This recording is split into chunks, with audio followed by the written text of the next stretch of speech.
नमस्कार मंडळी, श्री स्वामी समर्थ. मंडळी, महादेवाचे भक्त हे सर्वजण असतात. महादेवांचा प्रिय वार म्हणजेच सोमवार. सोमवार या दिवशी अनेक जण उपवास देखील करतात. सोमवार हा दिवस महादेवांचा असल्यामुळे अनेक जण मंदिरांमध्ये जाऊन बेल व फुले वाहून त्यांची पूजा प्रार्थना अगदी मनापासून करतात आणि महादेव देखील त्यांच्यावर खूप प्रसन्न होतात. मंदिरात गेल्यानंतर मनात कुठल्याही प्रकारचा लोभ न ठेवता जर आपण ती पूजा प्रार्थना अगदी मनापासून केली तरच आपल्याला त्याचे चांगले फळ देखील मिळते. मंडळी, आज आपण घरात महादेवाची पिंड कशी ठेवायची याबद्दल या व्हिडिओमध्ये जाणून घेणार आहोत. जर आपल्याला आपल्या घरातल्या देवघरामध्ये महादेवाची पूजा करायची असेल तर एक गोष्ट लक्षात ठेवा, आपल्याला महादेवाचा फोटो अजिबात ठेवायचा नाहीये.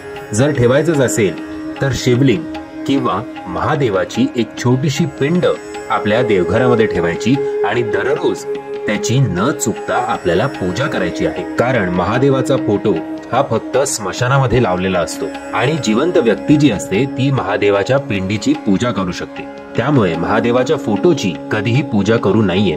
घरामध्ये एखादा असा फोटो असल्यास त्याचं विसर्जन नदीमध्ये करावं.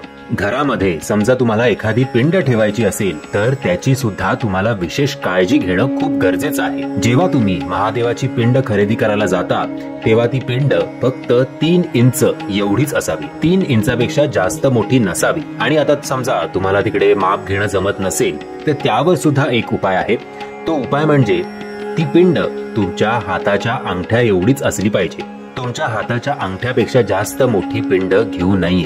दुसरी महत्वाची गोष्ट म्हणजे पिंडीवरती नाग असलेली पिंड घेऊ नये आणि त्याचबरोबर पिंडीवरती नंदी देखील नसावा याची विशेष काळजी तुम्ही घेतली पाहिजे. महादेवाची पिंड साधी असली तरी देखील ती चालू शकते. जर तुम्हाला शक्य असेल तर तुम्ही ती पितळाची ठेवलीत तर खूपच चांगले आहे. महादेवाच्या पिंडीची रोज सकाळी पूजा करताना जल अभिषेक करणं खूप आवश्यक आहे. हळद, कुंकू व गंध महादेवांच्या पिंडीवरती लावू नये, म्हणजेच त्यांच्यावर ते अर्पण करू नये. तुम्ही तुमच्या देवघरामध्ये महादेवाची पिंडी ठेवताना तुमच्या उजव्या हाताला पहिल्यांदा गणपतीची मूर्ती किंवा फोटो ठेवायचा आहे.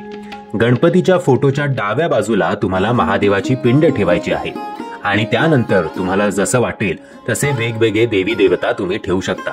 जर तुमच्या घरामध्ये गणपतीची मूर्ती किंवा फोटो नसेल तर सर्वात अगोदर तुम्हाला महादेवाची पिंड ठेवायची आहे आणि अशा प्रकारे तुम्ही घराच्या मंदिरामध्ये महादेवाची पिंड ठेवू शकता. मंडळी, मी आशा करतो या व्हिडिओच्या मार्फत तुम्हाला आवश्यक असलेली माहिती मी तुमच्यापर्यंत पोहोचवू शकलो. जर तुम्हाला हा व्हिडिओ आवडला असेल तर प्लीज या व्हिडिओला लाईक, शेअर आणि चॅनलला सबस्क्राईब करायला विसरू नका.